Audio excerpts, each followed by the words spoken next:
Kapolres Sorong Kota gelar pers rilis sejumlah kasus di akhir tahun 2022 yang berlangsung di lingkungan Mapolres Sorong Kota Provinsi Papua Barat Daya pada Sabtu tanggal 31 Desember tahun 2022.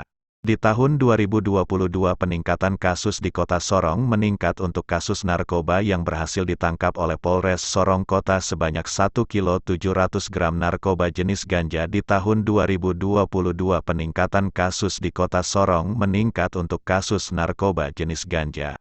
Sedangkan kasus penipuan dengan modus hipnotis berhasil ditangkap oleh Polres Sorong Kota di Sumatera. Kapolres Sorong Kota AKBP Yohanes Kindangen saat rilis sejumlah kasus menjelaskan selamat 1 tahun Polres Sorong Kota dan pemerintah kota kejaksaan serta Forkopimda Kota Sorong agar seluruh masyarakat mengetahui kinerja Pemda Kota Sorong dan Polres Sorong Kota yang telah diselesaikan.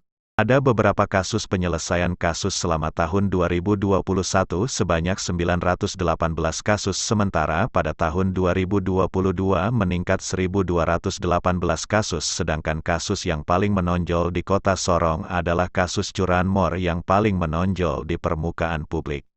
Hari ini kami dari Polres Sorong Kota akan melaksanakan press release akhir tahun 2022 di mana tinggal beberapa jam lagi kita akan meninggalkan di tahun 2022 dan menginjak di tahun 2023 sehingga kami dari Polres Sorong Kota melaksanakan rilis selama setahun, begitu juga dengan Forkopimda untuk masyarakat Sorong Kota mengetahui kinerja dari Pemda termasuk juga dari Kejari dan dari Forkopimda, di mana dari Polres Sorong Kota ada beberapa kasus yang sudah kita selesaikan. Penyelesaian kasus crime clearance selama tahun 2021 sebanyak 918 kasus, sementara tahun 2022 crime clearance sebesar 1.218, di mana kita terjadi kenaikan kasus sebesar 300 kasus atau 24%. Seperti kita ketahui, saat ini juga wilayah Sorong Kota ini sudah bertambah kenaikan masyarakatnya, otomatis pengungkapan kasus jika kita bandingkan dari tahun 2001 dengan 2022 mengalami peningkatan yang sudah kami sampaikan, di mana juga sebelumnya penanganan COVID yang sudah 19 yang sehingga belum secara maksimal dalam penanganan kasus yang di tahun-tahun 2021. Sekarang sudah aktivitas PPKM sudah kembali normal sehingga kriminalitas meningkat dari tahun sebelumnya, di mana pokok kasus dibandingkan yang seperti yang saya sudah sampaikan sebesar 300 kasus atau 24%. Jadi tindak pidana yang tren ataupun menduduki peringkat teratas di wilayah Sorong Kota yaitu dinominasi oleh kasus curanmor dengan 124 kasus di tahun 2021 dan pada tahun 2022 sebanyak 169. Kita kenaikan dan kami sudah memetakan untuk lokasi-lokasi rawan terjadi kriminalitas di wilayah-wilayah Sorong. Baik untuk laka lantas juga kami laka lantas kami naik sebesar 5,3% di tahun 2022. Termasuk juga korban yang meninggal yaitu sebanyak 24 jiwa dan korban luka berat sebanyak 2 orang, dan untuk mengalami penurunan untuk laka yang meninggal mengalami penurunan 21 orang dan kerugian material lainnya. Untuk faktor penyebab utama yaitu terjadinya laka dikarenakan pengendara kendaraan dalam pengaruh miras dan alkohol. Itu merupakan faktor penyebab dan rendahnya kesadaran masyarakat dalam mentaati rambu-rambu lalu lintas, termasuk juga tidak menggunakan helm. Untuk narkotika, kasus psikotropika tahun 2021 sebanyak 10 kasus dan mengalami kenaikan 8 kasus. Untuk sabu-sabu tahun 2021 sebanyak 10 kasus dan pada tahun 2022 sebanyak 4 kasus mengalami penurunan. Untuk Undang-Undang Pangan 2001 1 kasus dan 2022 sebanyak 1 kasus. Kasus tipiring kami kenaikan sebanyak 1 kasus. Untuk kasus keberhasilan dan redam masalah aksi kontingensi, keributan yang pertama yaitu masyarakat Amur Pulau dengan masyarakat K di kompleks kilometer 10 Jalan Sungai Kota Sorong, yaitu di rebutan lahan salah paham yang sudah mengakibatkan 17 korban meninggal dunia karena ikut terbakar, dan itu sudah kasusnya sudah P21. Saat ini kami sudah serahkan ke kejaksaan. Perkelahian antara penyerangan masyarakat K dengan masyarakat Ambon di depan SMA 2 itu sudah diselesaikan, termasuk juga penikaman, aksi unjuk rasa TKBM, HAM, dan eksekusi tahanan pengadilan. Antisipasi hari ulang tahun TPN atau OPM, aksi unjuk rasa solidaritas penduduk di keadilan bagi orang Papua. Aksi unjuk rasa termasuk juga di kantor DPR dan di kantor wali kota. Unjuk rasa penolakan OSUS dan unjuk rasa yang dilakukan oleh masyarakat yang mengalami adanya meninggalnya di Jayapura, termasuk juga peningkatan kriminalitas yang sudah kami atasi saat ini. Termasuk juga ada beberapa inovasi di wilayah Polres Sorong dengan adanya layanan 110, rumah baca, Konektiva, itu merupakan inovasi pelayanan. Untuk Gaprin termasuk juga dengan anggota sudah kami rilis juga kemarin. Ada anggota yang PTDH, termasuk juga kode etik dan pelanggaran disiplin. Kegiatan Polres Sorong Kota, percepatan pencapaian vaksin juga kita sudah berhasil, di mana capaian untuk dosis 1 kita sudah 70,9%. Untuk imunisasi vaksin di dosis 2 sudah 56,1, dan capaian 100% masih kurang 59.257 jiwa. Mungkin rilis ini saya rasa cukup. Siaran dan rilis berupa naskah ini disusun untuk bahan yang disampaikan kepada rekan-rekan wartawan media massa untuk publikasikan dalam rilis akhir tahun 2022 di Polres Sorong Kota ini. Dari atau diwakili, sehingga kita semuanya yang kita lakukan ini bekerja sama dengan stakeholder masing-masing, bersinergi untuk memberantas termasuk kejahatan dan semua kriminalitas yang ada, di mana seperti kita ketahui juga sebelumnya Polres Sorong Kota ini sudah naik tipe, di mana dilihat dari jumlah kenaikan kriminalitas dan jumlah penduduk sudah semakin bertambah.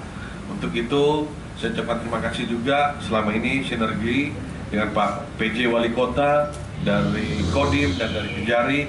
Kami sebagai dari Forkominda sudah memberikan pelayanan, termasuk juga dari kantor Wali Kota, dari Pak PJ Wali Kota mendapatkan penghargaan pelayanan publik.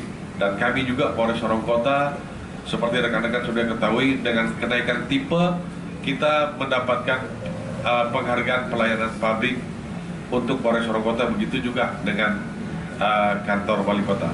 Mungkin untuk rilis di pagi hari demikian. Baik, untuk kasus curanmor, motifnya yaitu daripada pencurian, ada beberapa yang kami tangkap dengan menggunakan letter T, kunci palsu. Jadi ada beberapa juga yang kesadaran dari masyarakat tidak memperhatikan pada saat parkir, yaitu dengan menggunakan kunci yang double. Artinya ada kunci untuk kunci cadangan, di mana tidak kunci setir. Dan itu kelalaian banyak terjadi, namun ada beberapa ungkap kasus yang sudah kami rilis sebelumnya. Demikian. Curanmor kami sudah mendatakan, di mana di tahun 2022 ada beberapa kasus memang yang belum terungkap, dan ada beberapa kasus yang sudah kami ungkapkan. Seperti kita ketahui, untuk kasus curanmor itu kita sudah rilis kemarin ya, termasuk juga kendaraan bermotor yang sudah kami dapatkan dan kami sudah kembalikan kepada masyarakat, termasuk dari Polsek Sorong Timur dan dari Polres Sorong Kota yang sudah melakukan penangkapan dan kembalikan kendaraannya. Ya, saat ini hipnotis, termasuk juga dengan kasus narkotika. Orang dan masyarakat, kebetulan ada TKP di Mall Saga, dan para tersangka ini kami kembangkan dan kami tangkap di wilayah daerah Sumatera Utara, Deli Serdang. Jadi tangkap di sana, karena lokus deliktinya di wilayah Sorong Kota. Untuk inisial IAG dan WS. Untuk ada 3, untuk yang MA umur 50 tahun dan EH 37 dan 1 DPO atas nama RC. Selain itu, penjabat Wali Kota Sorong George Yarangga yang hadir saat pers release yang digelar oleh Polres Sorong Kota ditanya oleh awak media terkait tentang tanggapannya mengenai keberhasilan Polres Sorong Kota yang telah mengungkap kasus-kasus besar yang terjadi di Kota Sorong beberapa tahun yang lalu, yang mengakibatkan 17 orang tewas di Jalan Sungai Maruni kilometer 10 masuk. Penjabat Wali Kota Sorong George Yarangga menjelaskan selama ini Pemkot Sorong bersinergi bersama TNI dan Polri selaku pemerintah terus berkomunikasi, bukan hanya pertemuan-pertemuan secara formal. George Yarangga menjelaskan selama ini Pemkot Sorong bersinergi bersama TNI dan Polri selaku pemerintah terus berkomunikasi, bukan hanya pertemuan-pertemuan yang secara formal, dan komunikasi kita bangun untuk menjaga Kota Sorong selalu dalam kondisi aman dan tertib. Terima kasih untuk kehadiran kita, dan apa yang dipertanyakan tadi dalam kerjasama kita atau dukungan selama ini, ya kita sinergi antara pemerintah dan juga TNI Polri. Kita sebagai Forkopimda terus melakukan komunikasi, bukan hanya pertemuan-pertemuan yang secara formal, secara informal. Komunikasi kita terus kita bangun untuk terus tetap menjaga Kota Sorong supaya Kota Sorong selalu dalam kondisi atau situasi yang aman, tertib, ya.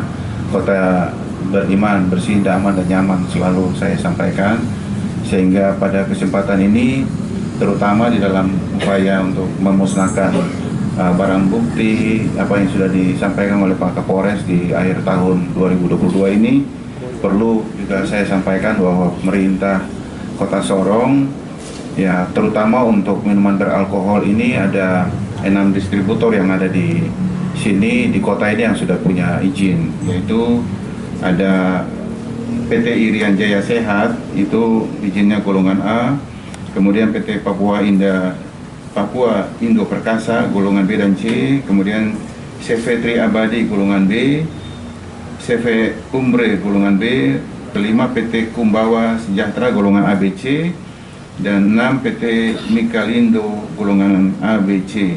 Ini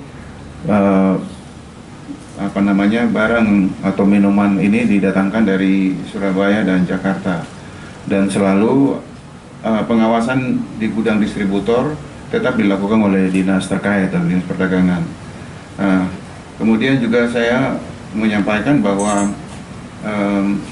juga untuk menyangkut masalah bongkar muat juga harus ada rekomendasi dari dinas perdagangan untuk bongkar minol di pelabuhan. Nah, sesuai dengan Undang-Undang 23 2014 tentang pemerintahan daerah, maka urusan-urusan yang sebenarnya ada yang menjadi urusan provinsi yang dilimpahkan menjadi urusan kabupaten, kota, dan ada juga urusan kabupaten kota yang dilimpahkan menjadi kewenangan provinsi. Selama ini untuk minuman beralkohol, ya khusus untuk perdagangan, yang menjadi urusan tadinya urusan provinsi itu untuk tera-tera ulang, ya sekarang sudah menjadi kewenangan kabupaten kota. Tetapi yang untuk menjadi urusan pengawasan itu yang menjadi urusan provinsi.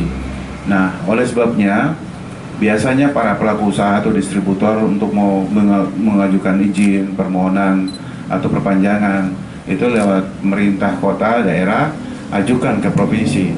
Nanti lewat dinas terkait di sana, setelah lakukan rekomendasi, diteruskan ke dinas PTSP, DPM PTSP untuk memberikan izin.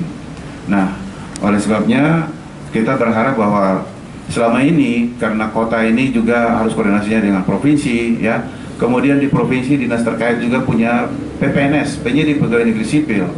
Nah, kita bersyukur dengan hadirnya DOB Provinsi Papua Barat Daya, maka besok ini ke depan ketika sudah ada dinas terkait yang langsung ada di dalamnya, ada bidang yang menangani seperti bidang SPK, standarisasi dan perlindungan konsumen.